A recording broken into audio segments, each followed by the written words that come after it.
Hello everyone, आज मैं आपके लिए एक्सप्लेन करूंगी ट्रांसेंडिंग द 9 हेवंस का एपिसोड 9। इसकी पहले वीडियोस आपको प्लेलिस्ट में मिल जाएंगे, तो आप वहां से चेकआउट कर सकते हैं। तो जैसा कि पिछले एपिसोड में हमने देखा था कि च्युआंग ने शुआंग को अपनी शॉप पर काम करने के लिए हायर किया। साथ ही हमें ये भी पता चला कि प्रिंस यीफंग असल में एक लड़की है, मगर वो एक लड़के की भेष में टियान कंट्री पर राज करती है। उसे पता चला कि च्युआंग और उसका दुश्मन एक ही है और वो है जाओ किंगडम। तो च्युआंग को अपने कोर्ट में शामिल कर लेती है। उसने च्युआंग को गद्दारों को ढूंढ निकालने का काम दिया था। अब आगे तो हम देखते कि च्युआंग और रोजलिन प्रिंस से मिलकर वापस लौट रहे थे। तभी रोजलिन कहती कि प्रिंस ने ज्यादा बात किए बिना ही बहुत बड़ा फैसला लिया। तो च्युआंग कहता है कि यहाँ की गवर्नेंस और कायदे कानून हमारे राज्य से बहुत अलग है। प्रिंस ने मुझसे मिलते ही मुझ पर बहुत बड़ी जिम्मेदारी सौंप दी, पता नहीं मैं उसे पूरा कर पाऊंगा या नहीं। यहाँ पर कई सारे सोल्जर्स है और उनमें से गद्दारों को ढूंढना बहुत टफ होगा। जिस पर रोजलिन कहती च्युआंग शुरुआत में सब बहुत मुश्किल लगता है, मगर आगे चल के वही चीजें आसान लगने लगती है। तो मुझे बताओ तुम्हारा आगे का प्लान क्या है। तो च्युआंग कहता है कि हमें बहुत सी मुश्किलों का सामना करना पड़ेगा,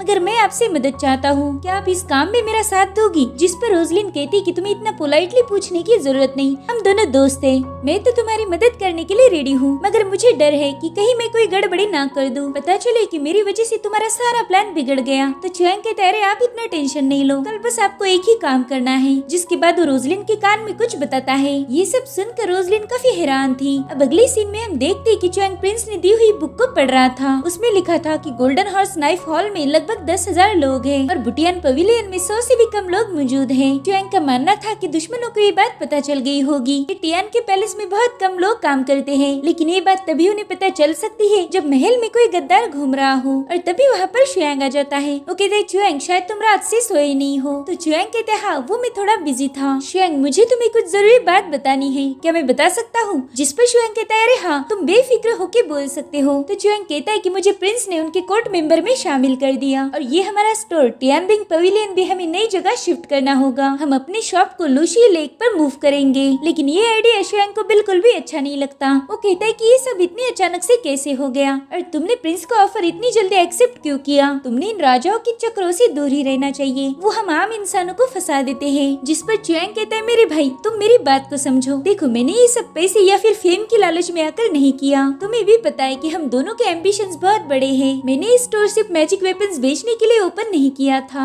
इसे ओपन करने का एक और मकसद है। 9 हेवंस में शुरू से ये कानून चलता आया है, यहाँ पर बस पावरफुल लोगों की ही रिस्पेक्ट की जाती है। तो अगर हमें इस दुनिया में सर्वाइव करना है तो बहुत पावरफुल बनना होगा। हम दोनों भी हाफ इमॉर्टल है, लेकिन अगर तुम्हें मेर्लिन को बचाना है तो इतना काफी नहीं होगा। अगर इसमें मैं भी तुम्हारा साथ दूं फिर भी हम उसे बचा नहीं पाएंगे। जिस पर शुआंग कहता है कि मैं समझ गया, हमें पावरफुल बनना ही होगा और पावरफुल बनने के लिए तुम्हें प्रिंस का साथ चाहिए। तो शुआंग कहता है हाँ और यही वजह है कि मैंने मैजिक वेपन्स का स्टोर ओपन किया था, लेकिन बड़े भाई तुम मेरे लिए इन मैजिकल वेपन से भी ज्यादा कीमती हो। अब उसकी बातें सुनकर शुआंग कहता है ठीक है तुम जो भी करोगे उसमें मैं तुम्हारा साथ दूंगा और शुरुआत होगी इस स्टोर को लूशी लेक पर शिफ्ट करने से। शुआंग सोचता है कि ये बंदा आगे चल के स्वॉर्ड किंग बन जाएगा, ये बहुत पावरफुल है, लेकिन फिर भी इतनी आसानी से मेरी बात मान लेता है, ये बंदा वाकई बहुत खास है। अब शुआंग शॉप को मूव करने की तैयारी में निकल पड़ता है। तो शुआंग कहता है अरे शुआंग ये पैसे तो लेके जाओ, लूशी लेक वाले एरिया में बहुत रईस लोग रहते हैं, इसलिए वहाँ तुम्हें बहुत से पैसे खर्च करने होंगे। और एक बात और, शॉप के लिए लूशू आइलैंड के सेंटर वाली जगह चूज करो। तो शुआंग कहता है ठीक है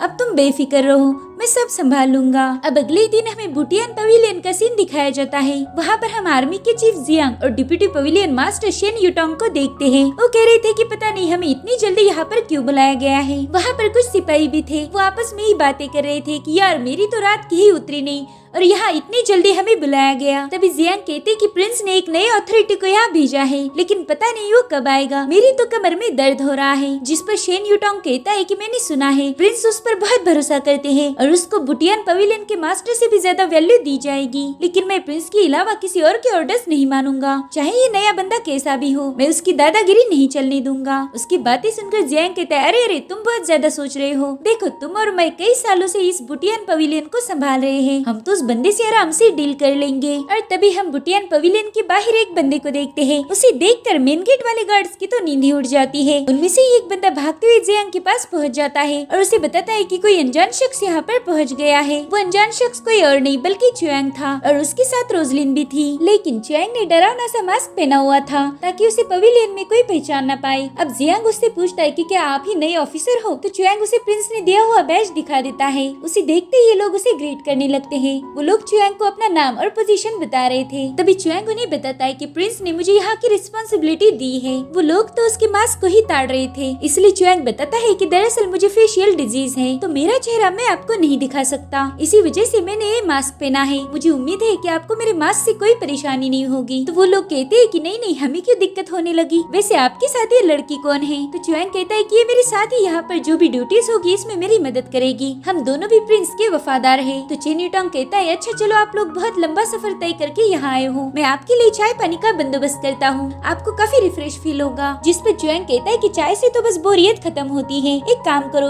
यहाँ के सभी सिपाहियों को बुला लो, मैं सबको वाइन पिलाना चाहता हूँ। वाइन का नाम सुनते ही चेन यूटोंग और जियांग थोड़ा सा चौंक गए थे। वो कहते ठीक है, आप हॉल में चलिए, हम सभी को वहाँ पर बुला लेंगे। जिसके बाद चुयांग बुटियान पवेलियन के मेन हॉल में पहुँच जाता है। साथ ही वहाँ पर कई सारे सिपाही भी जमा हो गए थे। उन्हें समझ नहीं आ रहा था कि उन सबको वहाँ पर क्यों बुलाया गया है। अब वो लोग वहाँ पर बहुत शोर मचा रहे थे। इनफैक्ट चेन यूटोंग उन्हें इशारा करके चुप रहने के लिए भी बता रहा था, मगर उसकी कोई नहीं सुन रहा था। तभी रोजलिन बहुत जोर से वहाँ के टेबल पर एक बॉक्स रखती है, जिससे वो लोग थोड़े से शांत हो गए थे। अब चुयांग उन्हें थोड़ी सी अपनी पावर्स दिखाता है, जिसे देखकर वो लोग हैरान थे। अब चुयांग कहता है कि हम सभी लोगों को मिलकर टियान कंट्री को बेहतर बनाने की कोशिश करनी है, तो मैं चाहता हूँ कि जियांग आप इसमें मेरा पूरा साथ दे। जिसके बाद वो जियांग को वाइन ऑफर करता है, तो वो भी जल्दी से उसे एक्सेप्ट कर लेता है। अब चुयांग चेन यूटोंग से कहता है कि आप आपके काम में माहिर हो, आगे चलकर अगर मुझे कोई जरूरत पड़ी तो मैं आपसे सलाह मशवरा जरूर करूंगा। जिसके बाद उसे भी वाइन ऑफर करता है। अब चुयांग सीधे सोल्जर्स के पास चला जाता है और उन्हें भी वाइन पिला रहा था। ये सब देखकर जियांग धीरे से कहता है कि मैं तो इसे बेवकूफ समझ रहा था, लेकिन ये तो बहुत शातिर है, हम लोगों को वाइन पिलाकर उसकी साइड करने की कोशिश कर रहा है। अब चुयांग की नजर एक सोल्जर पर पड़ती है, उसने अपनी एक आँख को ढक कर रखा हुआ था। तो कहता है कि शायद तुमने अपनी आँख जंग में खो दी, तुम्हारे जैसे हीरोज की मैं बहुत रिस्पेक्ट करता हूँ। इतना कहकर उसमें अपनी पूरी पावर्स डालकर उस बंदे की कल्टीवेशन लेवल चेक करने लगता है, क्योंकि चुयांग को उस पर शक हुआ था। लेकिन चुयांग को उसकी बॉडी में कोई भी इंजुरीज फील नहीं होती। और तभी वो बंदा अचानक से वाइन का बोल गिरा देता है। ये देखकर जियांग कहता है शायद ये सिपाही थोड़ा डर गया होगा, इसलिए उसने अपना बोल गिरा दिया। खैर कोई नहीं, हम अभी ये जगह क्लीन करवा देंगे। और तभी एक हाउसकीपर वो जगह साफ करने आ जाता है। चुयांग उसे बता रहा था कि अच्छे से साफ करो, वैसे भी बुटियान पवेलियन को सफाई की सख्त जरूरत है। मैं तुम सभी को बताना चाहता हूँ कि मैं यहाँ पर गद्दारों को ढूंढने आया हूँ। ये सुनकर जियांग और चेन यूटोंग बहुत शॉक हो जाते हैं। वो कहते क्या मतलब है आपका, हमारे बीच कोई गद्दार है? सीनियर, अगर आप ऐसा सोच रहे हो तो ये बहुत गलत सोच है आपकी। हमारे बुटियान पवेलियन में कोई गद्दार नहीं है। यहाँ पर जितने भी लोग काम करते हैं उनका बैकग्राउंड चेक अच्छे से किया जाता है। तो चुयांग उस बंदे से पूछता है कि बताओ तुम्हारी आँख को क्या हुआ था? तो बंदा कहता है कि मेरी आँख पर चोट लगी थी। जिस पर चुयांग कहता है कि तुम 3rd ग्रेड वाले मार्शल आर्टिस्ट हो और वेपन्स यूज करने के लिए तुम अपनी लेफ्ट आई का यूज करते हो, तो अगर तुम्हारी वही आँख घायल है तो तुम यहाँ पर क्या कर रहे हो? तुमने तो फौज में होना भी नहीं चाहिए। तो बंदा कहता है कि आप सीनियर हो, इसका मतलब ये नहीं कि आप सबके सामने मेरी बेइज्जती करो। तो चुयांग कहते हैं बच्चे, तुम इन सबको उल्लू बना सकते हो मगर मुझे नहीं। मुझे पता है कि तुम्हारी आँख बिल्कुल ठीक है, तुम बस उसे घायल दिखाने का नाटक कर रहे हो। तो बंदा तुरंत ही अपनी आँख की पट्टी निकाल लेता है। उसकी आँख सच में घायल दिख रही थी। वो कहता है कि 3 साल पहले पिंग वुयिंग नाम के बंदे ने मेरी आँख पर पंच मारा था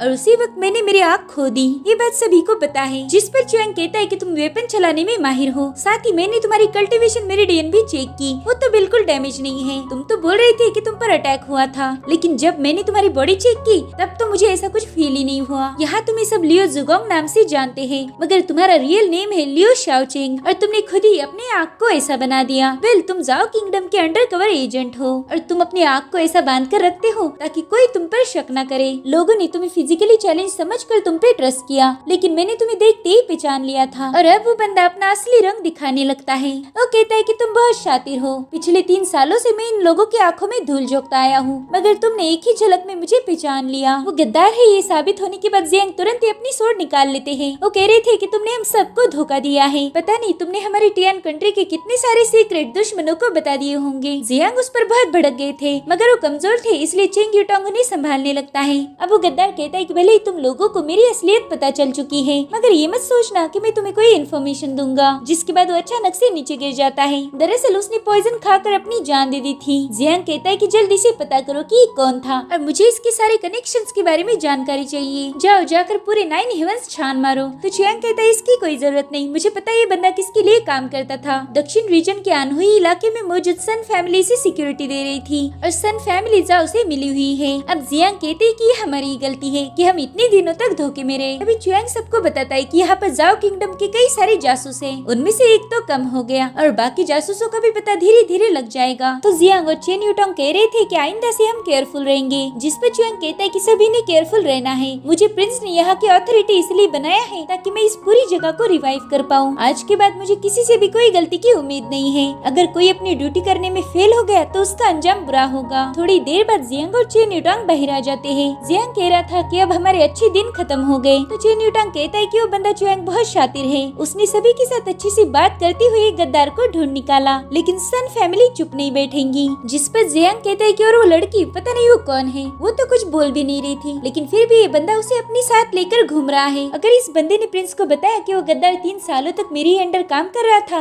और मैं उसे पहचान भी नहीं पाया तो मसला हो जाएगा। अब वो दोनों बात ही कर रहे थे कि तभी वहाँ पर चियांग पहुँच जाता है और उनसे पूछता है कि मुझे भी बताओ तुम लोग क्या बातें कर रहे हो। तो लोग डरते हुए कहते हैं कि अभी भी जो कुछ भी हुआ हम उसी के बारे में बात कर रहे थे। जिस पर चियांग कहता है कि मेरे ख्याल से तुम लोगों ने बातें कम और काम पर ज्यादा ध्यान देना चाहिए। मैं चाहता हूँ कि तुम लोग बुटियान पैलेस के सभी जासूसों को ढूंढ निकालो। प्रिंस ने मुझे बताया था कि आप दोनों उनके वफादार हो, तो अगर तुम लोग मेरा साथ दोगे तो मैं प्रिंस को तुम्हें इनाम देने के लिए बता दूंगा। लेकिन यूटोंग बोल रहा था कि मेरे लोग ज्यादा शातिर हैं, उनमें से जासूस को ढूंढ निकालना बहुत मुश्किल होगा, उसके लिए टैलेंटेड बंदा होना चाहिए। तो चियांग कहता है कि मेरे पास एक प्लान है, तुम्हें बस वही करना है जो मैं बताऊंगा। जिसके बाद उन्हें उसका प्लान बताता है। जिसके बाद वो हॉल में वापस आता है। तब रोजलिन कह रही थी कि चियांग ऐसी सिचुएशन में तुम कैसे शांत रह सकते हो, मैं तो बहुत नर्वस हो गई थी। तो चियांग अपना मास्क उतारते हुए कहता है कि रोजलिन तुमने बहुत अच्छा काम किया है, यहाँ पर किसी को भी पता नहीं चला कि तुम नर्वस हो, तुम्हारे पास बहुत अच्छी एक्टिंग स्किल्स है। मैं तो कहता हूँ कि तुमने फिल्मों में ट्राई करना चाहिए। अब रोजलिन अपनी तारीफें सुनकर ब्लश करने लगती है। अब चियांग कहता है कि मुझे रहने के लिए एक जगह ढूंढनी है, तब तक तुम यहीं पर रुको, मैं जल्द ही वापस आऊंगा। लेकिन रोजलिन उससे कहती है कि प्लीज मुझे अकेला नहीं छोड़ो, मैं यहाँ पर हैंडल नहीं कर पाऊंगी। तो चियांग उसके एकदम पास जाकर कहता है कि अरे तुम सब हैंडल कर सकती हो,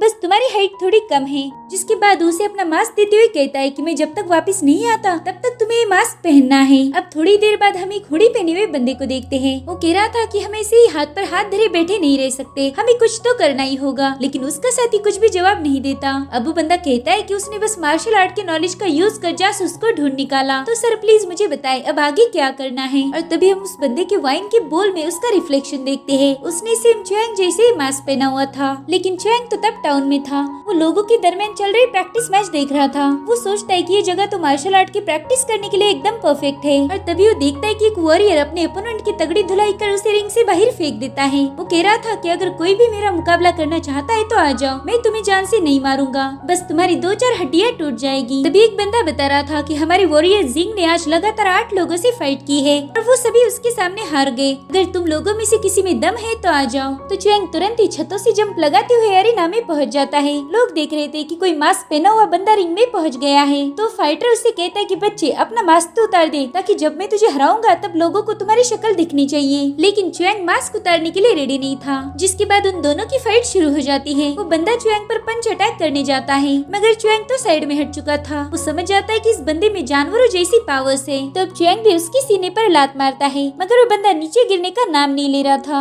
जिसके बाद वो चियांग को पीछे ढकेल देता है और फिर उस पर बड़ी तेजी से पंच अटैक करना शुरू कर देता है, मगर चियांग ने उसके अटैक्स को डॉज कर दिया था। जिसके बाद दोनों भी एक दूसरे की पावर्स को आजमाते हैं और फिर चियांग बड़ी तेजी से उसके आसपास घूमते हुए उस पर अटैक करने की कोशिश करता है, लेकिन उल्टा वो बंदा ही उस पर जबरदस्त पंच मार देता है, जिससे चियांग बहुत पीछे ढकेला जाता है। अब वो उसकी बैक पर भी अटैक करता है और इस बार चियांग सीधा रिंग से बाहर चला जाता है। वो उस बंदे की पावर्स देखकर हैरान था। वो सोचता है कि ये बंदा बहुत ज्यादा पावरफुल है और साथ ही साथ बहुत तेज भी। और इस तरह से जिंग ये मुकाबला जीत गया था। सभी लोग उसके लिए चीयर्स कर रहे थे। तभी चियांग कहता है कि अगली बार जीत तुम्हारी नहीं बल्कि मेरी होगी। और इसी के साथ एपिसोड यहीं पर खत्म हो जाता है। Thank you for watching, bye bye, take care.